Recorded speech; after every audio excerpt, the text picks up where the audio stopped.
The bank officer didn't say a word at first. He just stared at his screen, then at me, then back at the screen. Finally, he cleared his throat and said, "Mr. Collier, I need to ask, are you aware of what's in this account?" I told him I figured maybe a couple $100, maybe nothing at all. My father had opened it back in 1962. He'd been gone for 11 years.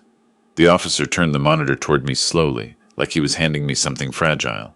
I looked at the number. I looked at it again. The room went very quiet. But before I tell you what I saw on that screen, you need to understand what brought me there. You need to know what I lost, who took it, and why I was standing in a branch of First Merchants Bank in Indianapolis on a Tuesday morning wearing the same sport coat I'd worn to my own humiliation in a courtroom 6 months earlier. Because that number on the screen meant nothing without the story behind it. And the story behind it is the only reason I'm still standing. My name is Leonard Collier. I'm 67 years old. For 32 years, I ran a mid-sized HVAC contracting company in central Indiana.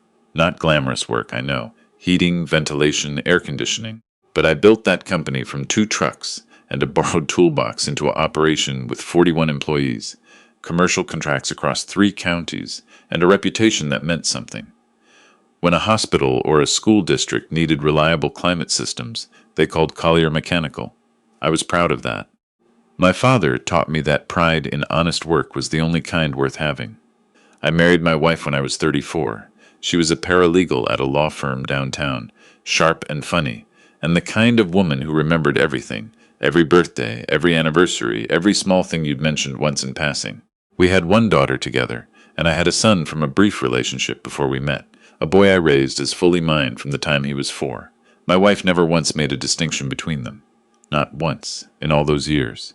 Or so I believed. We built a good life. A 4-bedroom house in Carmel, a lake cabin up near Lake Monroe, a decent investment portfolio, and a retirement account that I had fed carefully for 30 years. By the time I turned 63, Collier Mechanical was worth roughly $4 million in assets and contracts. I was thinking about selling it in a few years, taking a fair price, and spending my 60s doing the things I'd put off. Fishing, woodworking, watching my grandkids grow up when that time came. What I did not know was that my wife had, over the course of 3 years, been conducting a very different kind of planning. I should have seen it sooner. There were signs, the kind you rationalize away, because you trust the person, and trust costs less in the short term than facing the truth. She started working longer hours. Her firm had brought in a new partner, a man named Garrison, who specialized in business litigation and divorce law. She mentioned him casually at first. He'd handled a complex case. He had an interesting approach. He'd recommended a restaurant she liked. Then she started coming home smelling faintly of something different. Not perfume exactly, just the atmosphere of somewhere else. I asked her about it once. She laughed and said I was being paranoid. She said the stress of the firm expansion was getting to both of us and that I needed to relax. I almost believed her. We had been married for 28 years. You don't throw 28 years of trust out over a feeling. But the feeling didn't go away. One evening in March, I came home early from a site inspection. A water main had burst near one of our job sites, and the crew had things under control without me. I walked through the back door and heard her on the phone in the kitchen, her voice low and warm in the way it used to be when she talked to me. "He has no idea," she was saying. "The business valuation comes back next week. Once we have that number, Garrison thinks we can move." A pause. Then a laugh, soft and private. I know, just a little longer." I stood in the hallway for I don't know how long. My hand was still on the door. The refrigerator hummed. Everything in the house looked exactly the same. But I understood in that moment that I had been living inside a plan someone else had written. I was not the husband in that plan. I was the asset. I didn't walk into the kitchen. I backed out the way I came, sat in my truck in the driveway for an hour, and then drove to a diner on the east side where nobody knew me and ate a plate of food I could not taste. That night I started making quiet calls of my own. I hired an investigator, a retired sheriff's deputy named Holt, who worked out of a one-room office near Broad Ripple. He was thorough and discreet, and he charged me $1,500 a week, which I paid in cash from an account I opened at a credit union in Brownsburg the next morning. Did not touch any of our joint accounts. I did not change my behavior. I came home at the same time. I asked about her day. I helped with the dishes. The investigator delivered his first report 3 weeks later. My wife and Garrison had been meeting outside the office for 14 months. Hotel records, restaurant receipts, text message logs obtained through legal means. They had been coordinating far longer than I suspected, and their coordination was not just romantic. Garrison had been quietly advising her on what Indiana divorce law would allow, specifically how to structure a claim against a business owner to maximize her share of the marital estate. When I showed his report to a business attorney I trusted, he leaned back and looked at the ceiling for a long moment. Then he said, "Leonard, you need to get ahead of this right now. If they file first and they've been preparing for over a year, you are going to be behind." She filed 11 days later. What followed was the most disorienting experience of my life, and I spent 30 years dealing with burst pipes in January and subcontractors who didn't show up. This was different. This was purposeful chaos. Garrison's filing painted me as a controlling spouse who had dominated all financial decisions, frozen her out of marital assets, and conducted business dealings in ways designed to undervalue the company. He claimed I had systematically manipulated the corporate structure to hide profit. He presented documents I did not recognize with signatures that looked almost like mine. I had a good attorney, a woman with 20 years of family law experience who told me on our first meeting that the case was serious but winnable. What she didn't fully account for was Garrison's network. He had been practicing in Indianapolis courts for 18 years. He knew the procedures, the judges, the timelines. He knew exactly how to slow things down when slowing helped him, and how to accelerate when speed hurt me. The first hearing was in July. I wore a suit I'd bought specifically for the occasion, pressed and clean. My wife walked in with Garrison beside her, though he was technically recused as opposing counsel. A different attorney at his firm handled the case officially, but Garrison was there. He sat in the gallery and watched, and occasionally leaned over to write something on a notepad that got passed to their attorney. The proceedings were brutal in their efficiency. Document after document introduced. Expert witnesses on business valuation, who had reached numbers that bore no resemblance to anything I recognized. A financial analyst who claimed my company was worth nearly double its actual value, conveniently inflating my assets while simultaneously depicting me as someone who had kept her impoverished within the marriage. The logic was absurd, but in that courtroom, absurdity had footnotes and professional witnesses. My son, who was 31 at the time, had been told by his stepmother that I had, over the years, used money as a weapon against her, that I had controlled what she could spend and made her feel worthless. My son, who I had coached in Little League and driven to 3 different colleges to visit and loaned money to twice without ever asking for a single dollar back. My son sat in that courtroom and did not look at me. My daughter was different. She refused to participate at all, and that cost her, because her mother used it against her in ways I didn't learn about until much later. The final ruling came down in October. The judge awarded my wife 58% of the marital estate, including forced liquidation of Collier Mechanical if I could not buy out her share within 90 days. The lake cabin went to her outright. The house would be sold and proceeds divided. My retirement account, half of it. $4 million in business assets alone, and the judgment treated me like someone who had stolen every penny of it. I sat in that courtroom chair after everyone else had stood and filed out.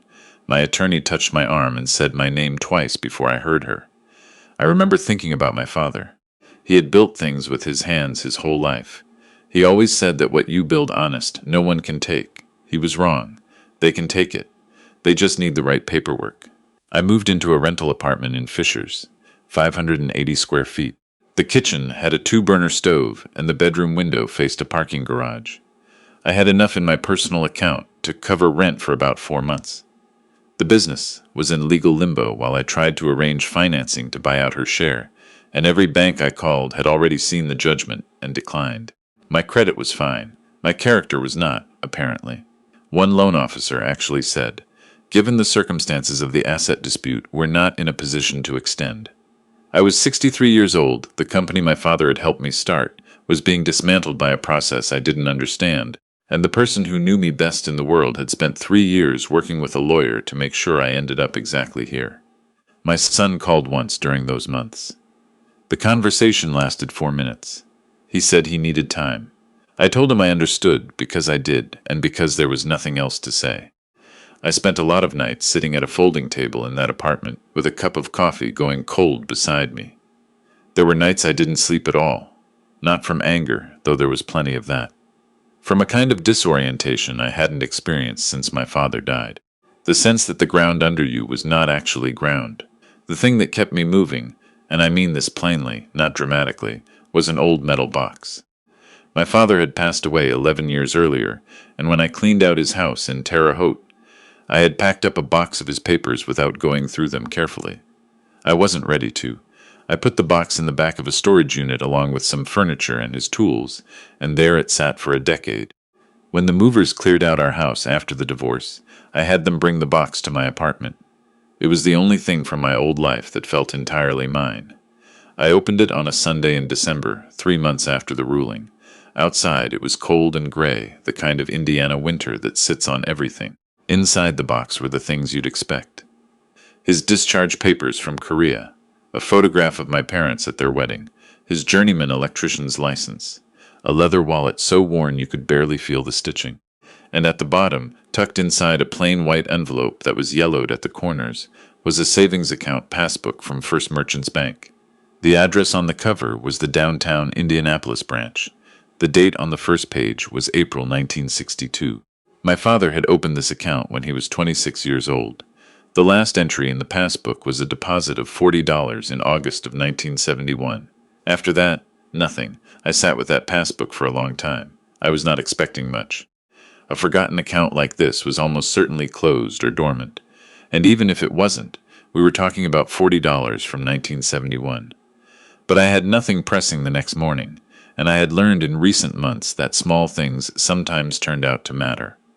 I decided to take the passbook to the bank. I put on a clean shirt, the same sport coat I'd worn to the hearing because it was the only one I still had. I drove downtown. First Merchants had modernized significantly since 1962, but the downtown branch still had the bones of an older building, high ceilings and marble counters worn smooth. I waited in line, and when I reached the teller, a young woman with patient eyes, I slid the passbook across the counter and explained what I was looking for. She looked at the date on the cover, and her expression shifted almost imperceptibly, the way people look when something is outside their normal range of experience. She asked me to wait. 20 minutes passed. A branch manager came out, a man in his mid-50s named Gerald, with reading glasses pushed up on his forehead. He asked me to follow him to his office. He closed the door. He sat down at his computer and typed for a while without speaking. Then he looked up. "Mr. Collier, do you have identification that establishes your relationship to the account holder?" I showed him my license. My last name was my father's last name. I explained that my father had passed away, and I was the sole heir per his estate documents, which I had brought in my briefcase out of habit, a leftover instinct from months of carrying documents everywhere. Gerald looked at my paperwork. Then he looked at his screen again. He took his glasses off his forehead and put them on and leaned forward. "Sir," he said carefully, "this account has been continuously active since 1962. It was never closed. Under the bank's original terms and subsequent policy continuations, it has been accruing compound interest for 63 years. I heard the words. I understood each one individually. Together they didn't quite land. "How much?" I asked. He turned the monitor toward me. I looked at the number. I read it from left to right. I counted the digits. 89,400,000 and change. The room did not spin. It went very still. I was aware of the sound of the ventilation system in the ceiling, which under the circumstances struck me as absurd. I had spent 30 years installing systems like that. I was sitting in a room that had one, trying to understand why the number on a screen was larger than the entire output of my working life.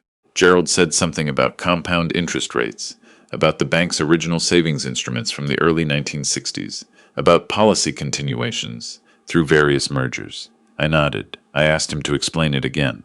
He did.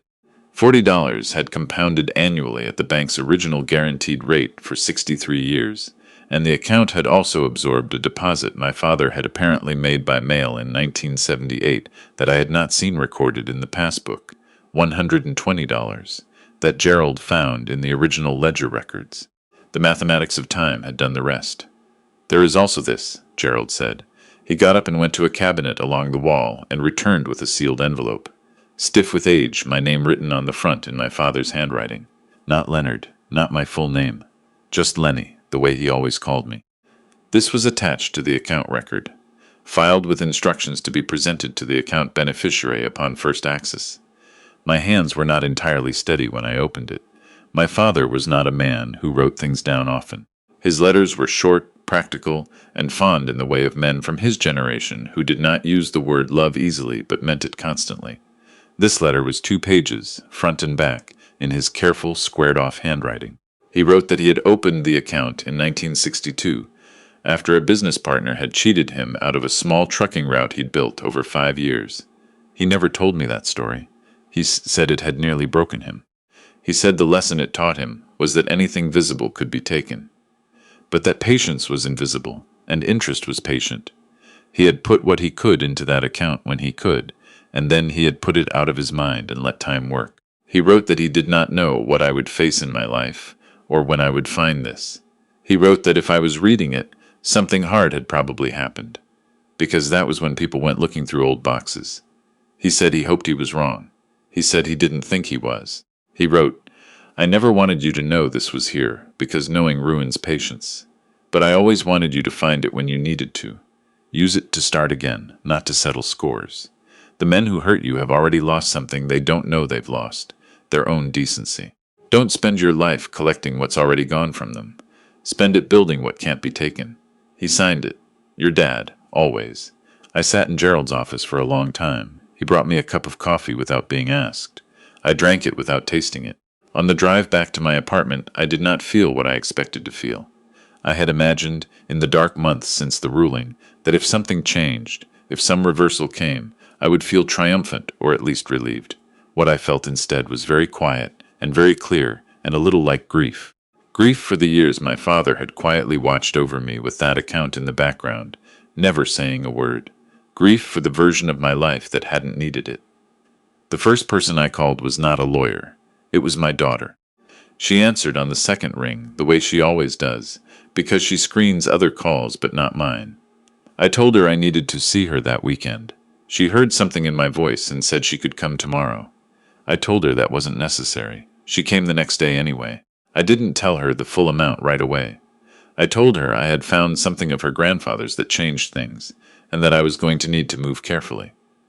She sat at my folding table and listened the way she always listens, with her hands folded and her eyes absolutely still. When I finished, she was quiet for a moment. Then she said, "What do you need me to do? That is my daughter." Over the following weeks, I found the right attorney, not a family lawyer, but a specialist in financial fraud and appellate review. His name was Wakefield, and he had spent 22 years doing exactly one thing, undoing legal outcomes that had been obtained through fraudulent means. His office was in a building on Meridian Street, and his waiting room had no magazines, just chairs, because his clients weren't there to wait comfortably. They were there to fight. I laid out everything. Every piece of documentation from the original case, everything the investigator had gathered, and my own careful records of the timeline.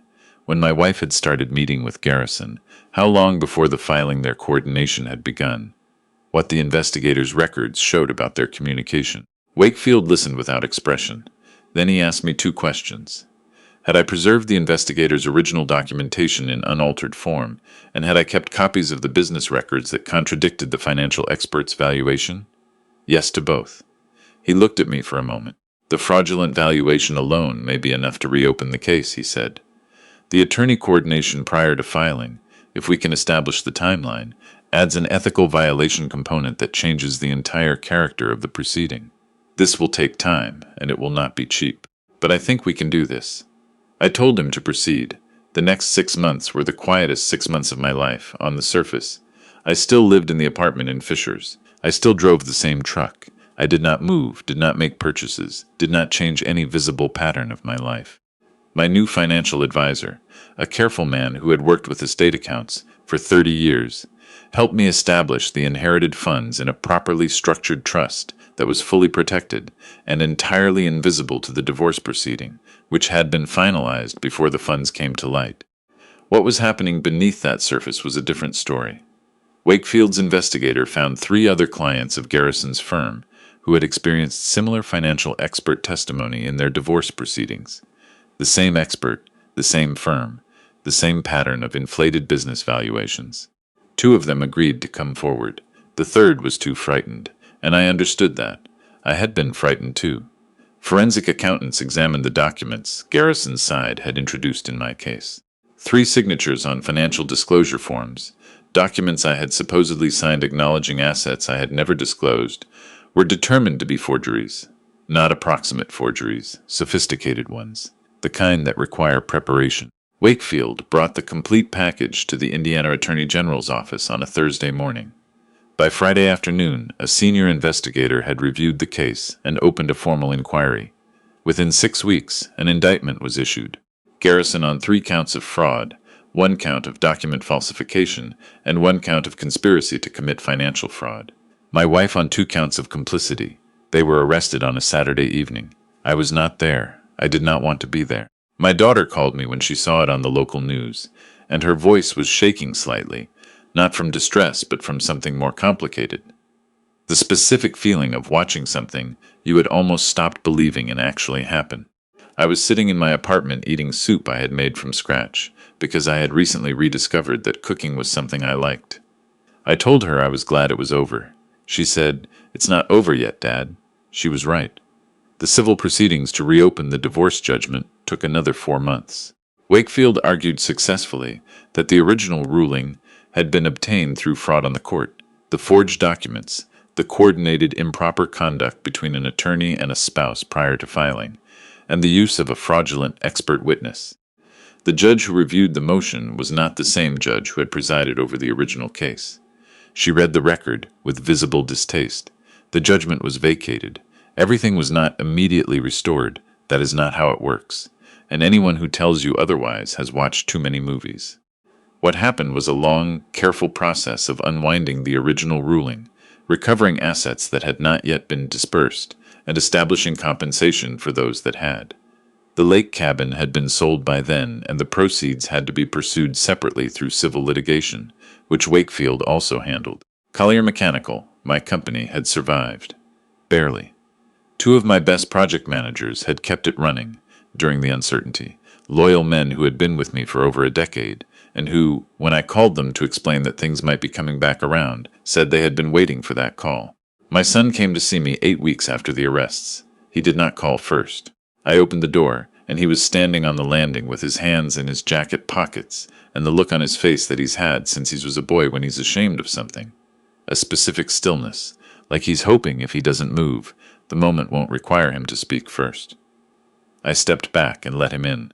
We sat at that folding table, just the 2 of us. He talked for a long time. He told me what his stepmother had said to him over the years, the careful, gradual reframing of everything I had done as control rather than care. He told me he had known something was wrong with the narrative, but that the alternative, that she was lying, had been too destabilizing to accept. He told me he was sorry in the specific and exhausted way of someone who has been carrying the weight of a wrong thing for a long time and finally put it down. I told him what I tell you now. I was not going to pretend it hadn't hurt. It had.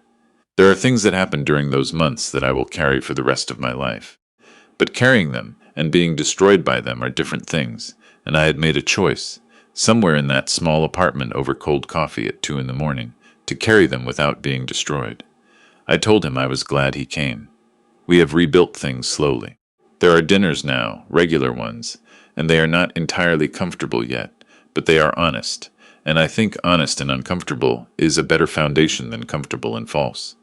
He has met my financial advisor. He has come out to walk through the company. He has started to understand, in the way you can only understand something once the distortion is gone, who his father actually is.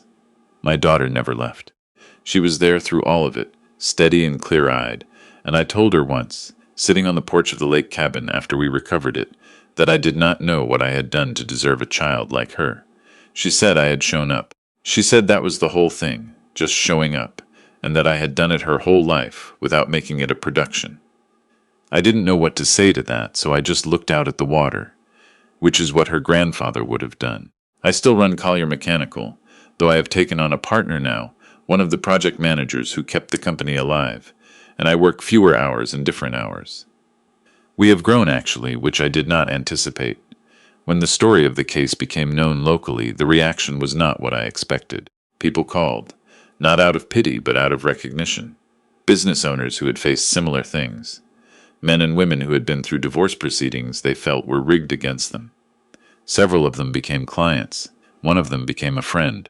I used a portion of my father's inheritance to establish a small fund through the Indiana State Bar Foundation that supports low-income individuals navigating contested divorce proceedings where fraud is suspected. It is not a large fund, but it is enough to pay for the kind of forensic accountant review that changes outcomes. It is enough to matter. Garrison pled guilty to 2 counts of fraud and 1 of conspiracy. He was disbarred permanently and sentenced to 7 years. My wife received 3 years of supervised probation and a substantial financial judgment against her. She wrote me a letter from the address I knew was her sister's house, where she had been living since the arrest. I read it once. It was not insincere, but there was nothing in it that required a response. And I have learned in the last few years that not every ending requires a word from both sides. Some things simply reach their conclusion, and the silence that follows is its own kind of resolution. My father's letter is framed now. It hangs in my office at Collier Mechanical, between his journeyman license and a photograph of the first commercial job we ever landed. People ask about it sometimes. I tell them it's from the man who taught me that patience is the only investment that never loses value. I tell them he was right. On certain evenings I drive out to Lake Monroe and sit at the end of the dock and watch the light change on the water. It goes from gold to copper to gray in about 20 minutes if you watch it all the way through. And most people don't, because they come out looking for something, and when it isn't there, immediately they leave. I stay. I have gotten very good at staying. My father used to say that the best things he ever built were the ones nobody saw him building. He meant it about work, about the hours before sunrise, and after dark when a job gets done, right or not at all. But I think he also meant it about this. The invisible architecture of a life. The things you put in place quietly and maintain quietly, and only discover when you need them most. I am 67 years old. I have rebuilt my company, my relationships with both my children, and something in myself that the last few years tried very hard to take from me. I did not do it with anger, though there was anger. I did not do it with revenge, though there was a moment, sitting in Gerald's office in that downtown bank, when I understood what my father already knew. That the best response to people who try to hollow you out is to become more solid, not less. To build inward when they expect you to collapse outward. The number on that screen was never the point. I know that now. The point was the letter folded inside the envelope. The handwriting I would know anywhere. The name he always called me. Lenny. He knew I would find it. He planted it 63 years ago for a son who hadn't faced his worst day yet. And he trusted that when that day came, I would still be the kind of man who goes through old boxes instead of giving up. He was right about that, too.